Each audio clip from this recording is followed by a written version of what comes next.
Entonces, ahora sí que sí. Tercer intento. La clase está aquí.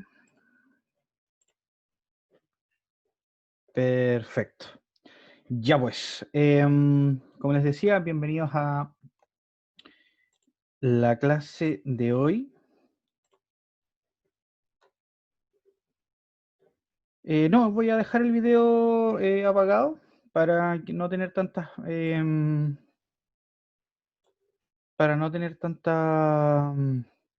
ventanas abiertas, ¿ya? Así que voy a dejar solamente el PowerPoint y mi voz. Vamos a sacar el chat, o mejor dicho, lo voy a dejar acá. Ya, hoy día nos toca ver más profundamente lo que son los sistemas de salud, perdón, el sistema de protección social en salud y algo de los sistemas de salud que va a ser más extensivo la próxima clase, ¿ya? Entonces, la primera unidad trata de por qué es importante un sistema de protección social en salud, ¿ya? Ya vimos esta diapositiva en la clase inaugural, en donde indicaba que la protección social, ¿no es cierto?, es el conjunto de intervenciones cuyo objetivo es reducir el riesgo de vulnerabilidad social, económica y trata de aliviar la pobreza y la privación extrema de servicios y necesidades básicas, ¿ya? Quien la ejerce, la debiese ejercer el Estado, ¿no es cierto? Y todas las organizaciones jerárquicamente organizadas verticalmente para que esta ayuda, esta legislación, esta normativa finalmente llegue a la población, ¿ya? Esto entonces es hecho a nivel central, entendiendo a nivel central no solamente refiriéndose a Santiago, sino que el nivel central significa gobierno central, y va derivando hacia la estructura cada vez más fina, ¿no es cierto?, a nivel de ministerio, después a subsecretaría, después derechamente en los consultorios, finalmente en la población, ¿ya? ¿Qué es lo que hace la protección social entonces? Va a abarcar una variedad de políticas y acciones de diversos ámbitos que deben promover el ejercicio de los derechos económicos, sociales y culturales, ¿ya? Cuando busquen esto en Google o cuando quieran hacer investigaciones y todo, siempre esto va a estar como los desk, ¿ya? ¿De qué va a tratar esto? Va a tratar entonces de cómo se regula todo el mercado laboral, la alimentación en salud, la pensión y todo lo que es el cuidado en salud, ¿ya? Trata también de buscar un nivel digno de ingreso, ¿ya? Y eso es como en muchos países se ha instaurado el salario mínimo, ¿ya? No en todos los países existe. Para tener un antecedente de todo esto, ¿cuándo parte la protección social? La protección social no parte, primero que nada, no parte desde nuestros políticos, parte desde lo que socialmente estaba sucediendo en ese minuto, ¿ya? Y esto parte, obviamente, hace unos siglos atrás, más o menos en 1800, donde comienza la revolución industrial.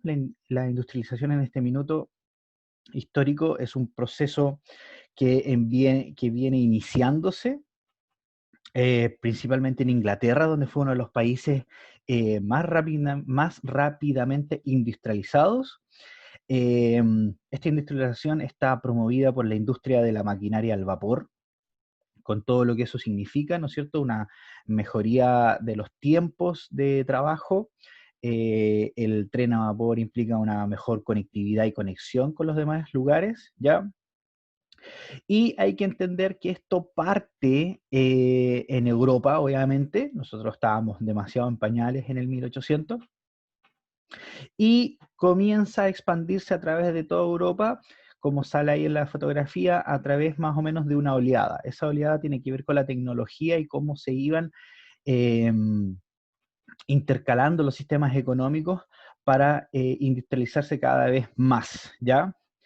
En esa misma época, se entiende o se sabía que el trabajo también era bastante diferente. Estamos pasando, por ejemplo, de una economía más feudal, más de campo, a una economía más de ciudad, más de trabajar en fábricas. Y se va produciendo una migración muy acelerada, campo-ciudad, casi indiscriminada, abarrotando las ciudades de trabajo, perdón, de personas buscando trabajo, pero a la vez, como sucede cuando hay demasiada demanda y poca oferta, las calidades o cualidades que tiene ese trabajo van a ser un poquito precarias, ¿ya? Se sabe que en la década del 1800 y fracción existían jornadas de 60 horas de trabajo. Estamos hablando de prácticamente trabajar 12 horas al día, eh, 6 días o 7 días a la semana incluso, con salarios muy por debajo de lo que pudiesen ser norma hoy en día, pero más que eso eran salarios que apenas te permitían comer, ¿ya? Apenas te permitían tener una vivienda que no se podía llamar una vivienda digna, los trabajadores estaban muy precarizados, que en las fábricas sucedían muchos accidentes laborales, producto también de la ignorancia de estos trabajadores de utilizar las máquinas o de un propio cuidado, así como también empleadores que forzaban a hacer empleos peligrosos sin eh, tener los resguardos necesarios, ¿ya? Muchos trabajadores morían realizando sus labores o quedaban de alguna forma secuelados, cortes de mano, cortes de pie, amputaciones, etcétera, ¿ya? Y cuando estos trabajadores ya no estaban en edad laboral o por algún motivo no podían trabajar, no tenían ningún tipo ni ninguna red de protección que los pudiese ayudar, ¿ya? ¿Qué es lo que sucede bajo ese punto de vista? Se comienzan a ver presiones sociales en diferentes países y también en distintos tiempos, ¿ya?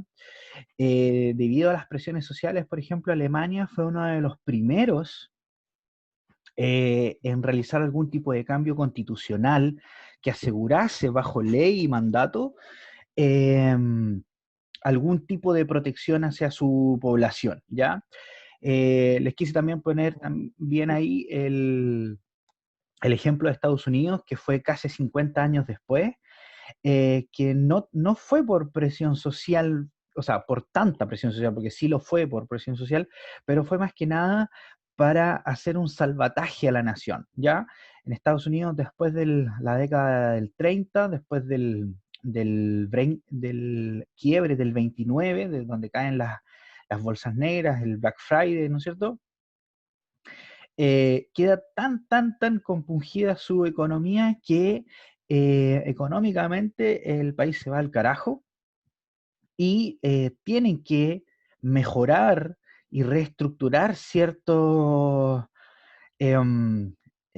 forma de trabajar, ¿ya? Y bajo el presidente de esa época, si mal no recuerdo, Roosevelt, eh, se crea el New Deal o el nuevo trato que iba a tener el Estado hacia sus ciudadanos, donde se hace una ley que es conocida como la Social Security Act de 1935.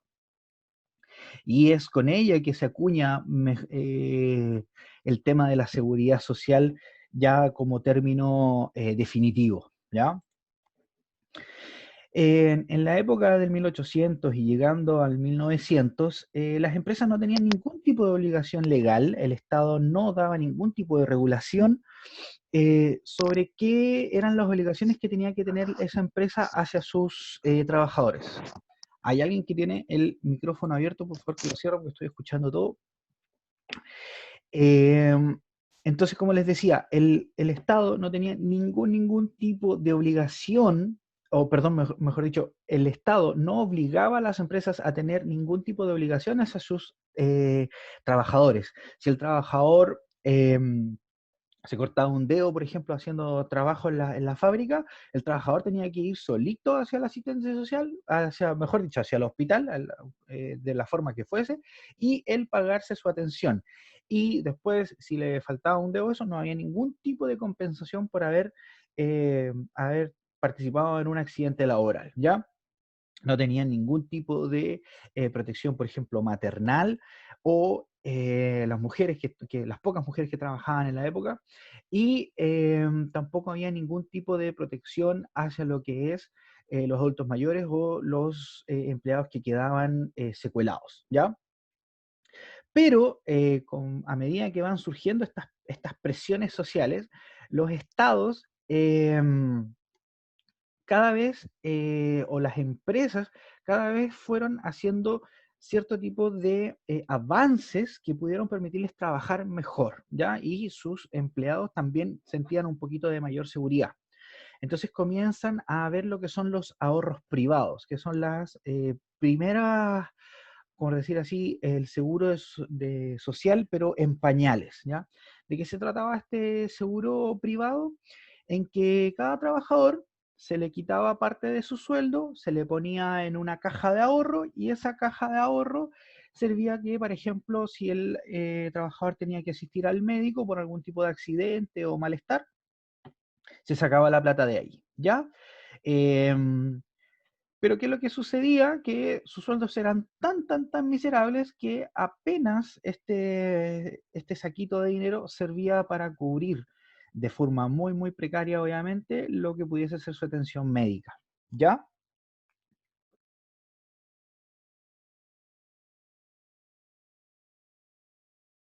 Con el tiempo se crean las mutualidades, que serían como una caja de compensación de la época, en donde ya el trabajador no está solamente aportándose a sí, sino que entiende la idea de este colectivismo y ya no es una persona sola ahorrando para sí misma, sino que es toda la empresa ahorrando para todos los trabajadores a la vez. El tema es que existían tantas personas que sufrían em, daños que tampoco era suficiente la cantidad de ahorro, ¿ya? Con el tiempo, la industria privada entendió que también había alguna forma de lucro en cuanto a esta seguridad social y se quedan los seguros privados, ¿ya? La diferencia entre un ahorro privado y un seguro privado es que el ahorro privado era del trabajador para él mismo, ¿ya? Entonces, más que nada era como dejar la plata en un chanchito, esa plata quedaba guardada, ¿ya? Frente a un seguro privado que es una empresa privada que le propone al empleador y al empleado quitar parte del dinero, guardarlo en una cajita, pero con esa cajita de dinero, tiene que ser de hartos trabajadores a la vez, pescar ese dinero y meterlo en la bolsa de valores. ¿Para qué? Para ganar dinero mientras el trabajador no esté ocupando ese dinero, ¿ya? Entonces, vamos a tener múltiples ahorros individuales de obviamente hartos trabajadores y con esa plata hacemos más plata, ¿ya? ¿Cuál es el tema de eso? Que era exclusivamente con fines de lucro, no entendía la lógica de un seguro como los de ahora que pretenden más tener cierta protección, ¿ya? Em, Y la diferencia que también tienen con las mutualidades es que lo principal, obviamente, es que con este dinero se lucraba, ¿ya? Estos seguros privados solamente iban a pagar al trabajador en caso de que tuviesen que pagar directamente por una atención médica, ¿ya? Y lo que tú tenías que pagarles a ellos estaba en base al riesgo que ellos mismos calculaban como tu riesgo, ¿ya? Y obviamente los sueldos seguían siendo miserables y las prestaciones eran bastante limitadas. Y como antecedente, que es que los seguros privados nacen ante la inoperancia de todos los seguros anteriores, ¿ya? Em, no son, como acá sale en el chat, no son como las ISAPRES en este caso, debido a que no cubrían salud propiamente tal, cubrían accidente, ¿ya? Cubrían someramente lo que era la atención frente a un accidente laboral, eso es lo que más hacían, y daban algún tipo de seguridad laboral, ¿ya? Pero muy, muy poca. Las ISAPRES, en cambio, eh, si bien están asociadas a un seguro de salud, es para seguro de salud todo evento, es decir, desde un resfrío a cáncer, y todo lo que te pase a ti en el trabajo, en este minuto, en Chile, bajo la legislación de este minuto, lo tiene que cubrir tu seguro laboral, que está dado por tu mutual, que la empresa tiene que estar asociada por ley, ¿ya? Em, a medida que va avanzando el tiempo, empieza a crearse esta sensación del pueblo de que tiene que tener algo más, ¿ya? Y es donde comienzan a suceder los seguros de responsabilidad civil. Se empieza a entender este concepto como que algo tiene que haber para protegernos a los trabajadores, ¿ya? Pero la legislación inicial indicaba que si existía una responsabilidad, esta debía ser comprobada jurídicamente de que el empleador había tenido la culpa, ¿ya? Si se moría algún trabajador, era la familia la cual tenía que contratar a un abogado y hacer una investigación y comprobar que la empresa, debido a su negligencia u otro motivo, había sido la culpable de este accidente y por lo tanto debía indemnizar a la familia, ¿ya?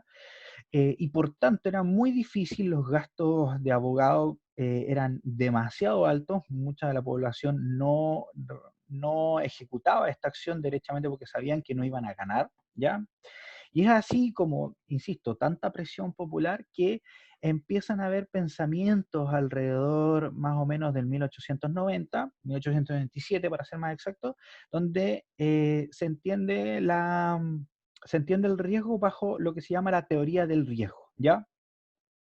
Con ella se comienza a entender que como uno está trabajando en una empresa y está cumpliendo funciones en una empresa, uno es una persona obligada a realizar ciertas acciones.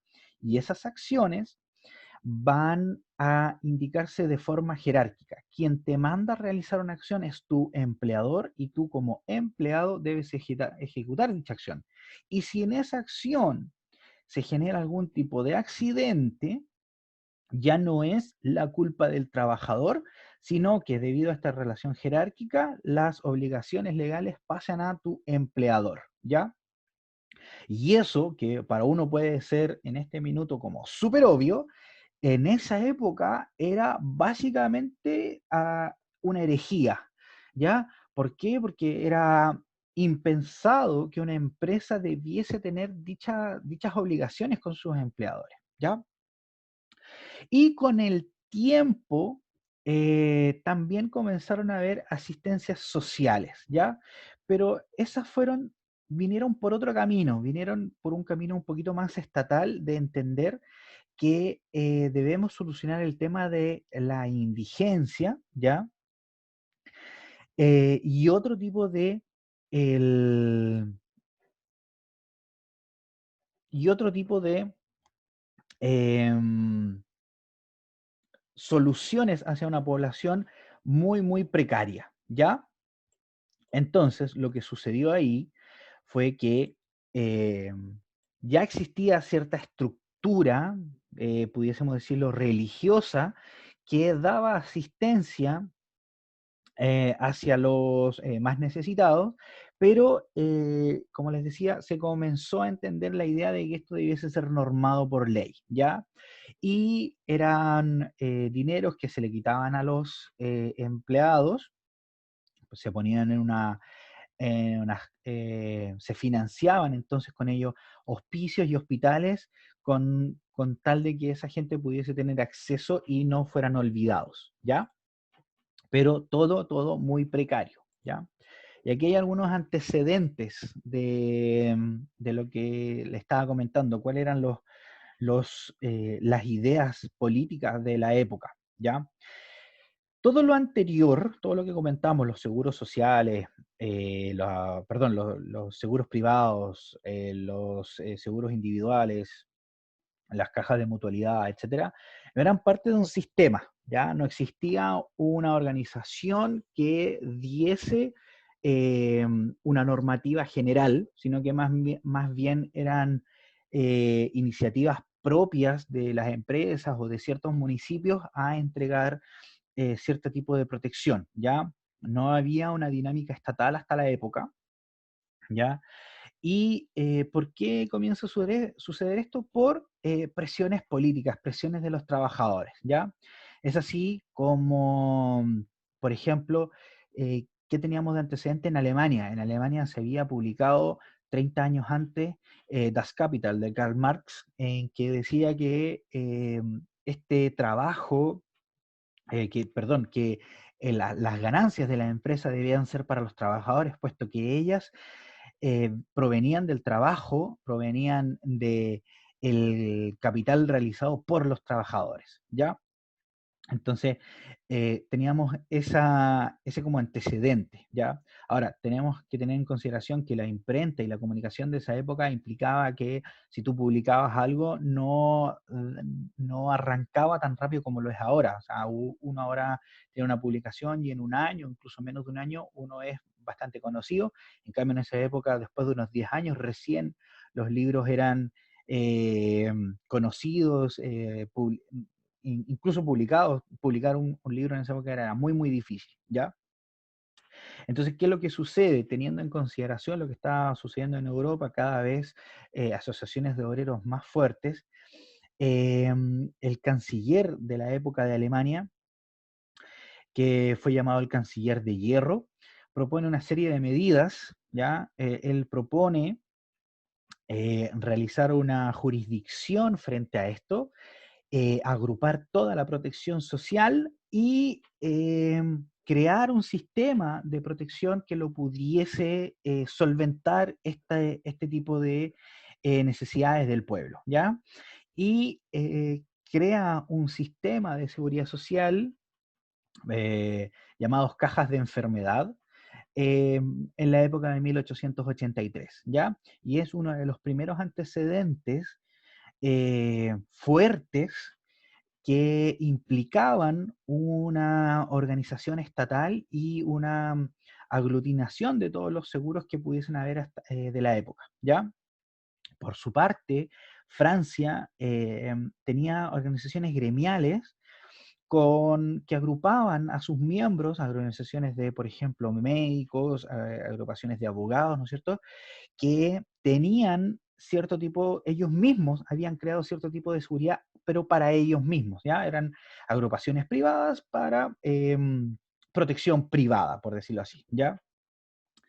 En Francia, obviamente, sucede la Revolución Francesa un siglo antes, más o menos por la época de 1780, ¿no es cierto? Y estas agrupaciones gremiales también tenían la potestad de solamente ellas implicar el ingreso de nuevos miembros. Tú no podías ser abogado si una sociedad de abogados no te certificaba como tal, ¿ya? Por lo tanto, para promover la libertad de trabajo y la libertad de que tú pudieses ser abogado si quisieses ser abogado, se prohíben estas organizaciones gremiales y como se prohibió la organización gremial, también se prohibió este tipo de protección que ellos mismos tenían, ¿ya?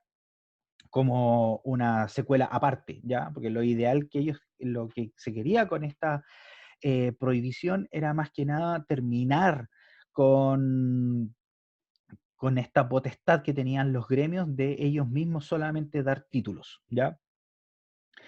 Ya para el año 1893 se instaura en Francia una asistencia médica gratuita y comenzaron progresivamente a publicarse leyes que derivaron en 1905 y posteriormente en 1945 en ya un sistema de seguridad propio, ¿ya? Y ellos se basaron sucesivamente, no es que hayan pescado el informe Beveridge y hayan dicho, oh, esto nos conviene, sino que bajo el pensamiento de la época y las formas de trabajo que ellos tienen, es un sistema muy parecido al sistema Beveridge que vamos a ver a continuación, ¿ya? Si bien Inglaterra fue uno de los primeros países en industrializarse y uno de los primeros países que se vio la necesidad de una seguridad social, no fue uno de los primeros en, eh, en agrupar, en hacer leyes y en estatizar este tipo de cuidados, ¿ya? De hecho, fue más o menos uno de los últimos, porque fue en la época de 1940 de la posguerra, ¿ya? Y eh, no se sucedió hasta que en la época de 1942 se indicó la necesidad de crear un sistema universal para la población de Inglaterra y se le indicó a Lord Beveridge que estudiara y propusiera algún tipo de forma de trabajo para que el gobierno pueda dar este tipo de protecciones, ¿ya? Él hace dos informes conocidos básicamente como el primer informe y segundo informe Beveridge, en donde indica que debe crearse un sistema universal para todos los ciudadanos y exclusivamente para ellos, que agrupe de las bases, ¿no es cierto?, para, para una protección social de toda la población residente en el Reino Unido, ¿ya? Pero, si bien esto se hizo en el 44, en esa época todavía estaba la guerra, ¿ya? Y no se pudieron implementar, ¿ya? Y por lo demás era un informe, era una indicación de estudio, ¿ya? Pero no era una legislación propiamente tal, y eso es lo que hay que tener en consideración. A él se le pide estudiar y proponer algo, pero eso no era una ley, ¿ya? ¿Cuándo pasa a ser ley? Cuando se termina la guerra, el Estado tiene que reorganizarse, tienen que hacerse varios cambios sustanciales, pero se dice que el sistema Beveridge no pudo ser implementado si no hubiera sido porque se perdieron las elecciones del Partido Conservador, ¿ya? Winston Churchill, que en ese minuto estuvo a cargo de toda la guerra, de todo lo que implicaban los esfuerzos de guerra de Inglaterra, pierde las elecciones de primer ministro y él era conservador, él no tenía o mejor dicho, los conservadores no miraban tan bien este sistema de protección universal estatal, pero sí los laboristas, ¿ya? Y es el laborista Clement Attlee quien logra ganar las elecciones del 45 y comienza a realizar indicaciones para que este informe Beveridge se transforme en algún tipo de legislación, ¿ya? Y por ahí, por el año 1947 hasta 1948, se comenzaron a promulgar ciertas leyes que creaban y agrupaban eh, eh, básicamente leyes basadas en el sistema Beveridge. ¿Y por qué se demoraron tanto? Porque cada país del Reino Unido, es decir, Escocia, Gales, Irlanda del Norte e Inglaterra, tenían que hacer sus propias leyes en sus propios parlamentos y crear, obviamente, su propio sistema. Y el sistema que se creó es el National Health Security, que implementaba, obviamente, lo más básico, que era una seguridad en salud para toda la población británica, ¿ya? Progresivamente primero fue Inglaterra y esto fue avanzando hacia los demás países del Reino Unido y, si mal no recuerdo, fue Irlanda uno de los últimos, ¿ya? Pero ¿qué estaba pasando en Chile? Ya estamos, hablamos de Europa, ¿no es cierto? Y todo lo que estaba pasando allá. Vamos a dejar de lado todo lo que estaba pasando en Asia, porque hasta los días de hoy todavía la industrialización no llega completamente a ellos y tienen sistemas algunos un poquito precarios, ¿ya? ¿Y qué es lo que tenemos como antecedentes en Chile? ¿Ya?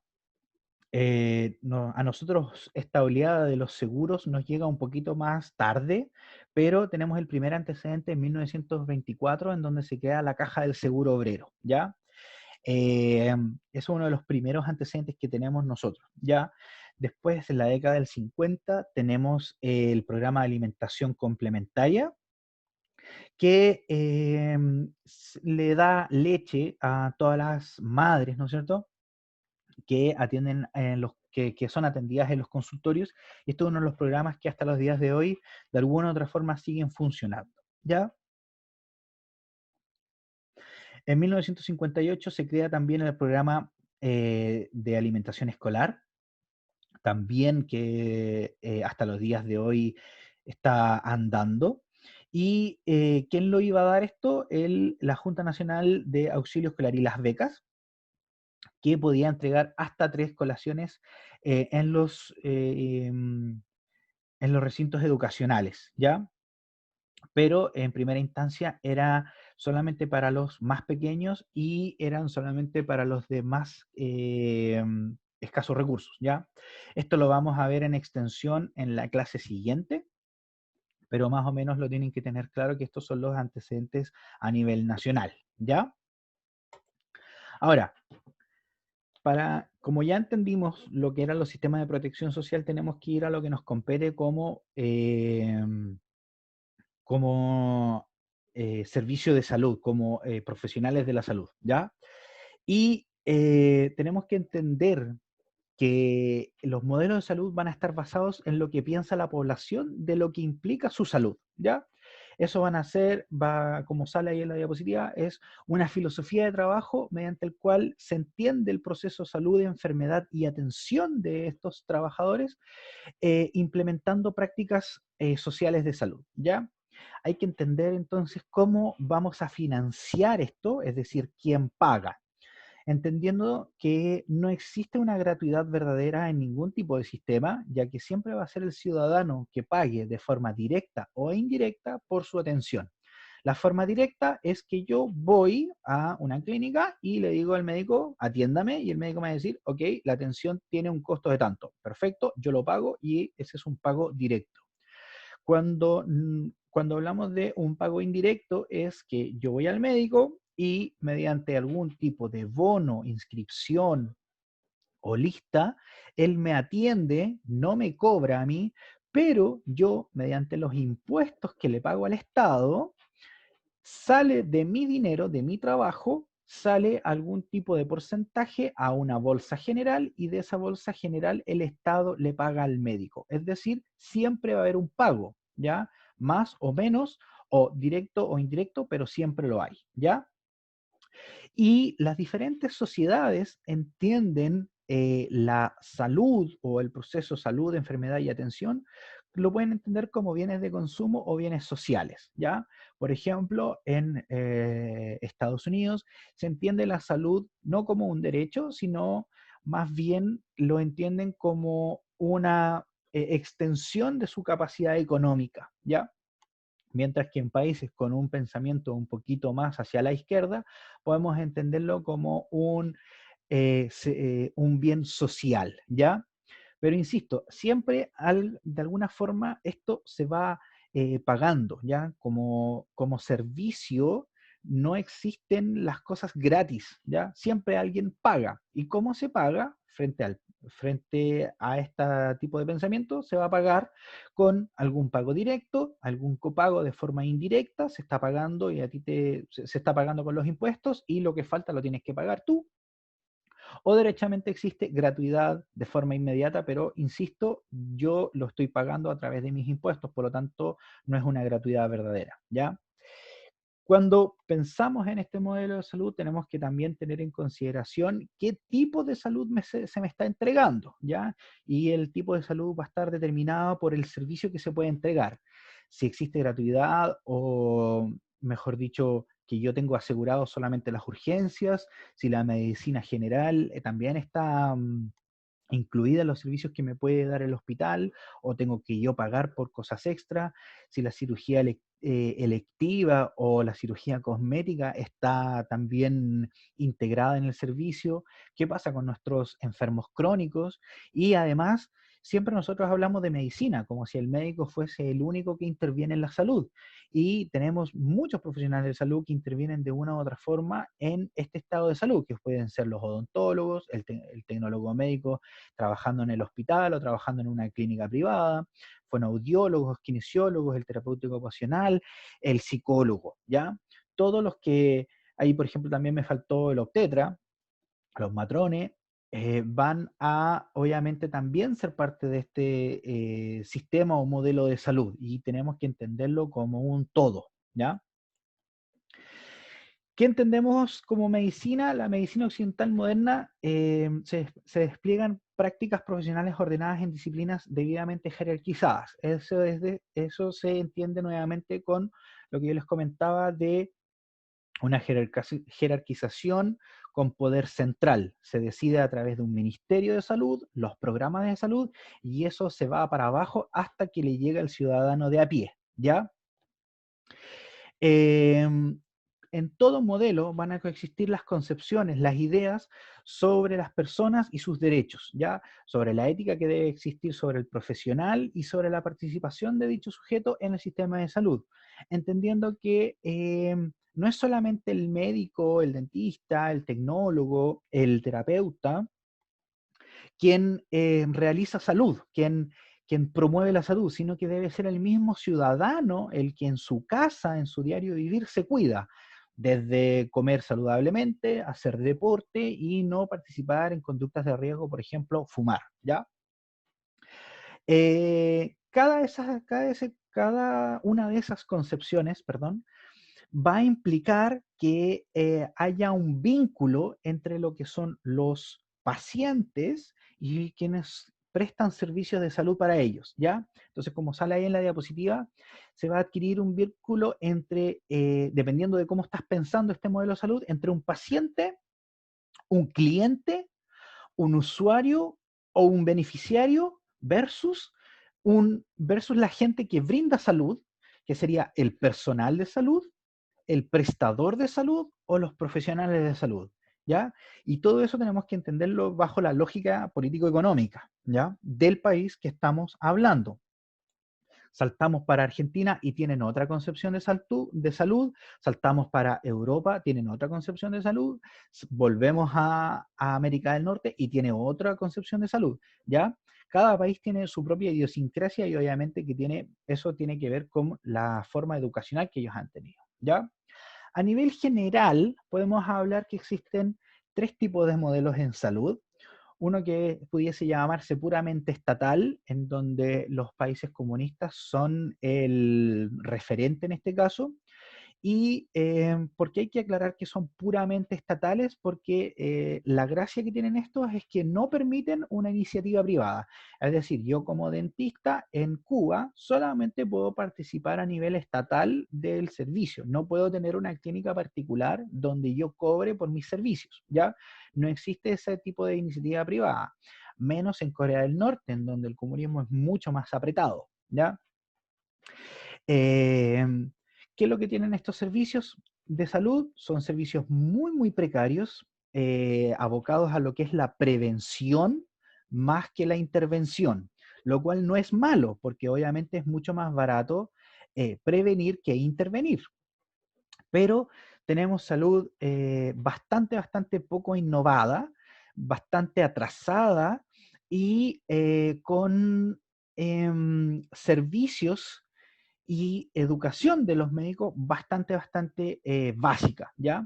Por ejemplo, para darles un ejemplo tácito, Cuba en la década del 2010 hasta el 2015 más o menos, promovió entre su política, o mejor dicho, entre su propaganda, que había eliminado o llevado a cero la tasa de infección vertical de VIH. Esto se refiere a la infección de madre a hijo intrauterina de VIH-Sida. Eh, cosa que en Chile se logró más o menos en el 1998, o sea, 15 años antes nosotros teníamos el mismo indicador de salud, ¿ya? Entonces, cuando tenemos ese nivel de atraso con algo que meramente es preventivo y tus servicios de salud se promueve como preventivo, realmente no estás haciendo bien la pega, ¿ya? Pero son servicios, insisto, bajo en la concepción política que estos países tienen, ¿ya? Van a existir modelos puramente privados, en los cuales Estados Unidos es el mayor referente. ¿Por qué sale que Estados Unidos es un modelo no universal?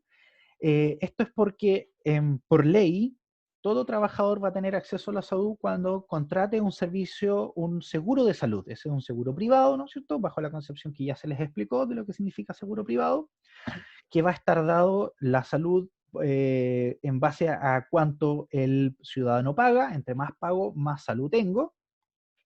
Pero también va a implicar que si el ciudadano no puede pagarlo, no tiene salud. Y ahí recién interviene el Estado con programas como Medicare y seguros comunitarios para que esa persona pueda acceder a la salud, ¿ya?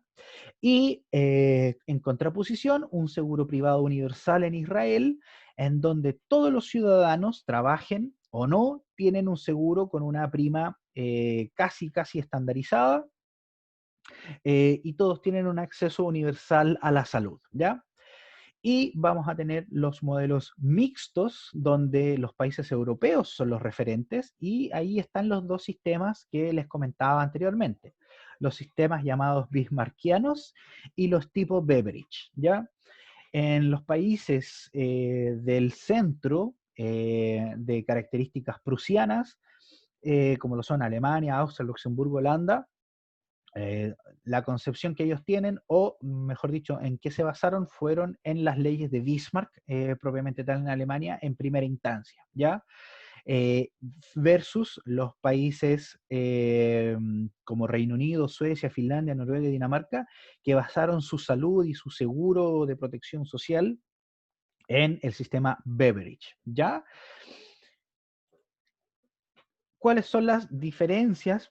Las vamos a ver a continuación, ¿ya? La diferencia de, o sea, perdón, la característica del modelo de Bismarck es un modelo con cobertura universal. Todo residente alemán o de los otros países va a estar cubierto por este tipo de salud, que tiene un financiamiento que parte desde el Estado, parte va para los trabajadores y de los empresarios. Eh, Todos ellos tienen que participar en en el financiamiento de este tipo, ¿ya? Eh, Alemania, por ejemplo, la salud va a llegar más o menos al 15%, donde un 7% deriva de la persona y todo lo restante es del empleador y solo una pequeña parte viene del Estado, ¿ya? La característica más importante del sistema Bismarck, y es lo que tienen que tener en consideración, es que el Estado no es más que un gestor y un vigilante, ¿ya? Un Estado policial en donde va a generar que se cumpla la ley, no va a administrar el centro de salud. Los centros de salud van a ser corporaciones casi privadas, casi empresas, pero con leyes públicas, ¿ya? Van a estar muy, como esa ley, súper vigiladas por el Estado, ¿ya? En Holanda, por su parte, las personas contribuyen con una prima fija, es decir, una cantidad de dinero específico para toda la población. El empleador debe aportar con un 6% y lo que va a implicar, obviamente, ahí es una diferencia leve con lo que es el sistema alemán, pero está basado en lo mismo, ¿ya? Otro ejemplo de países bismarckianos van a ser Bélgica, Suiza y últimamente Japón, ¿ya? Que como les decía fue uno de los últimos en abocarse a este tipo de salud. El modelo de Beveridge derechamente llamado modelo inglés, va a ser de cobertura universal, es gratuito, ¿ya? Y su financiamiento va a ser por impuestos generales, ¿ya? Lo básico de la diferencia, aparte de la forma de financiamiento, la diferencia más tácita es la administración del servicio público. Aquí no solamente tenemos un Estado vigilante, sino que los hospitales son derechamente públicos y toda la gestión de dicho hospital es pública, ¿ya? Como lo es un hospital acá en Chile, pero allá anda bien, ¿ya? Si bien la mayoría de lo que es, o el grueso de lo que es la salud en Inglaterra es estatal, sí se permite que una persona pueda tener una clínica privada y pueden haber hospitales incluso privados. Y si el paciente quiere ingresar a la atención en algún tipo eh, de institución privada, debe pagar el restante de su bolsillo mediante un seguro privado para la atención en dichos centros, ¿ya? Van a haber otros ejemplos de esto que no solamente es el Reino Unido, sino que va a estar Portugal, España, Italia, Canadá y algunos de los países nórdicos, ¿ya? Y otra de las diferencias que va a haber entre los ambos sistemas es el concepto de libre elección, ¿ya? En, en Alemania y los países bismarckianos, yo como ciudadano voy donde se me cante a atenderme, ¿ya? Yo elijo mi médico, yo elijo mi hospital, yo elijo mi consulta, lo que a mí se me dé la gana, yo voy a ese médico, a ese dentista y el Estado paga, ¿ya? Frente al modelo Beveridge, que está como territorializado, como en Chile, en donde uno debe tener un médico de cabecera según la población, ¿ya?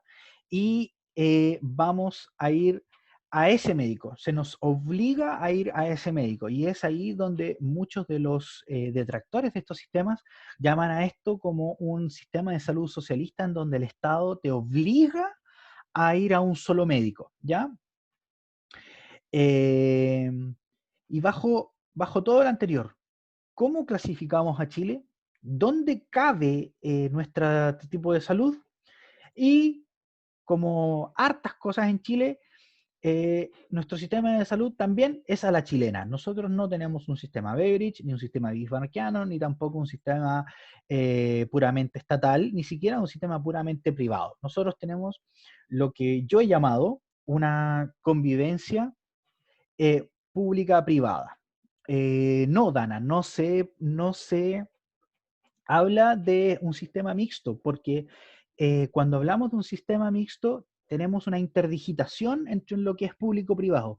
En cambio, acá en Chile, o tú vas por el camino público o tú vas por el camino privado. No hay un pago de, por ejemplo, FONASA a un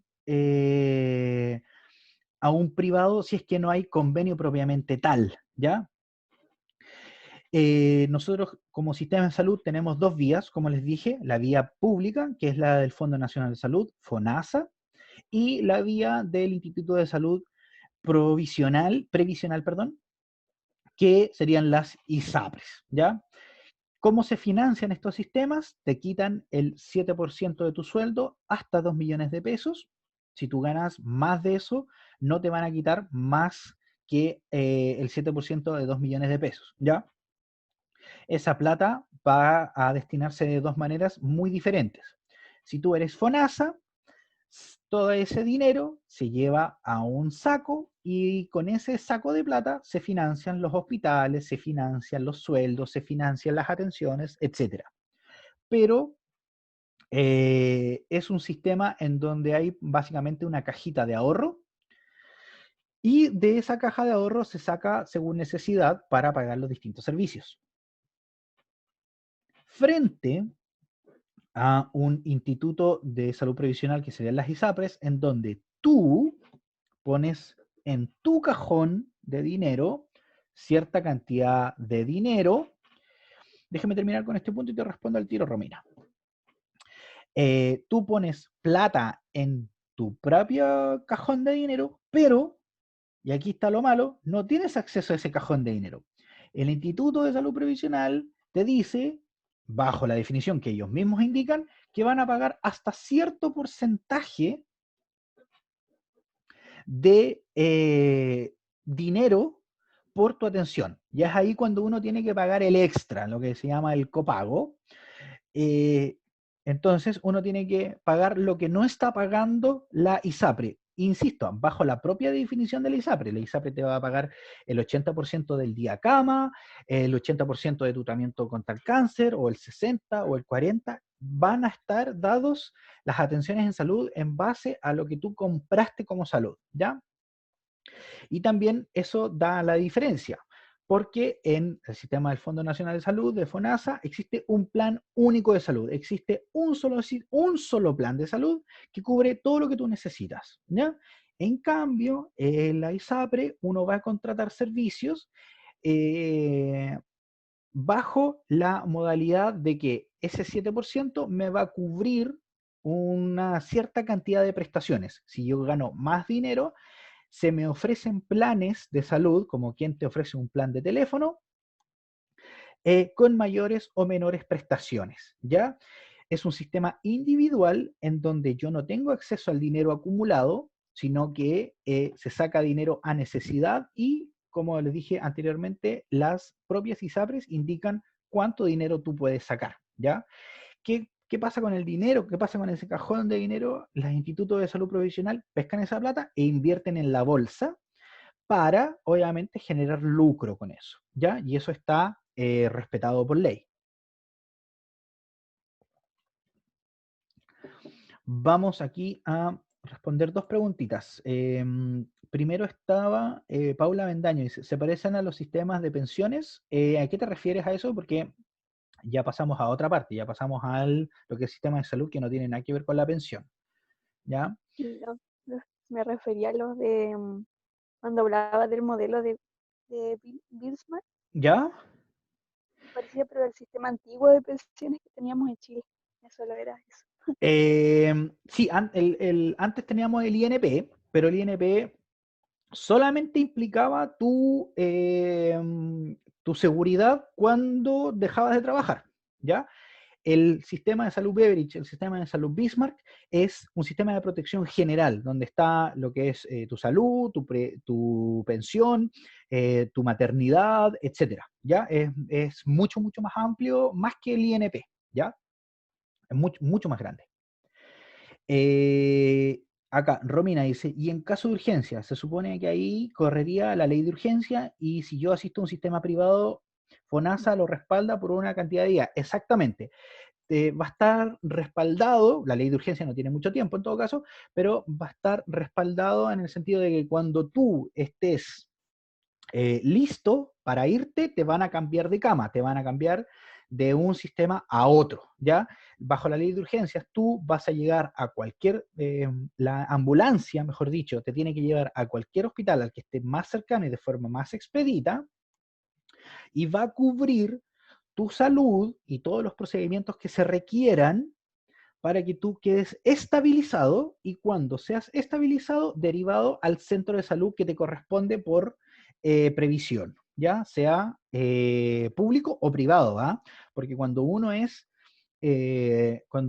ISAPRE y choca, por ejemplo, y te llevan a un hospital, es la ISAPRE que tiene que pagar tu atención en el hospital bajo la ley de urgencias. Pero si tú vas, por ejemplo, por, no sé, por un resfriado al hospital o al consultorio y tú no eres FONASA, tú tienes que pagar de forma privada, ni siquiera la ISAPRE paga, sino que tú como ciudadano pagas por tu atención. Y créanme que ahí no es barato, ¿ya? Porque entra bajo la lógica de atención privada, ¿ya? No sé si respondí, Romina, tu pregunta y Paula. Sí, profe. La mía sí. Gracias. Perfecto. Y la última diapo que nos compete para hoy día es qué prestaciones nos va a dar FONASA y qué prestaciones nos va a dar la ISAPRE. ¿Qué prestaciones nos da FENASA? Todo requerimiento en salud que dé el hospital o el centro de salud familiar, con modalidad de libre elección solamente con los prestadores con convenio. Quienes tienen convenio van a tener código de FONASA y ese código de FONASA va a permitir que el Estado le pague a ese prestador de salud y el resto de dinero que falta por pagar lo paga el ciudadano, ¿ya? Entonces, por ejemplo, vamos a un médico, vamos, ¿no es cierto?, al pediatra, por ejemplo, llevamos al cabro chico al pediatra y te dicen, el copago es 4.000 pesos. Eso es lo que no está pagando el Estado y que el profesional requiere como costo de salud, ¿ya? Mientras la ISAPRE, que tiene lo mismo, pero a nivel privado, dice todo requerimiento de salud contratado por el seguro individual que va a ser provisto por clínicas y centros privados y prestadores individuales de salud que tengan sí o sí convenio. Si no tiene convenio de salud, no te conviene atenderte con una persona que no está bajo el convenio de tu ISAPRE, ¿ya?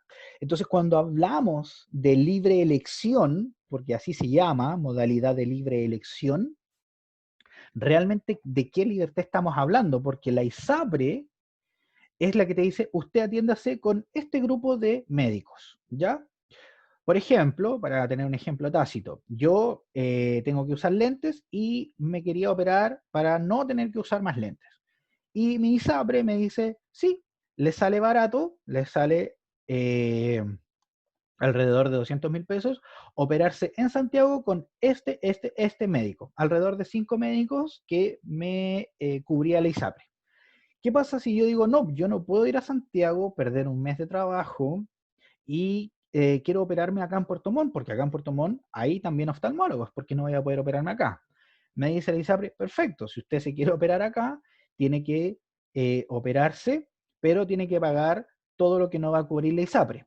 ¿Y qué es lo que no cubre la ISAPRE? Básicamente no cubre ni el 10% de lo que yo requería y yo tenía que pagar alrededor de 1,5 millones, ¿ya? Esa es la libertad que me da la ISAPRE, ¿ya? O sea, básicamente no hay libertad ahí, pero se promueve este sistema como un sistema más liberal, ¿ya? Em, es algo que es difícil de digerir, son varios temas que vimos ahora, pero insisto, vamos a ir viendo esto cada vez en mayor profundidad, ¿ya? Ahora voy a dejar de compartir la pantalla. Compartir, perdón, me equivoqué.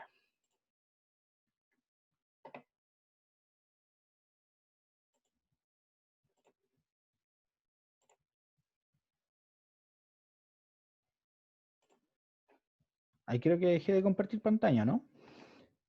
Voy a poner acá, detener la grabación.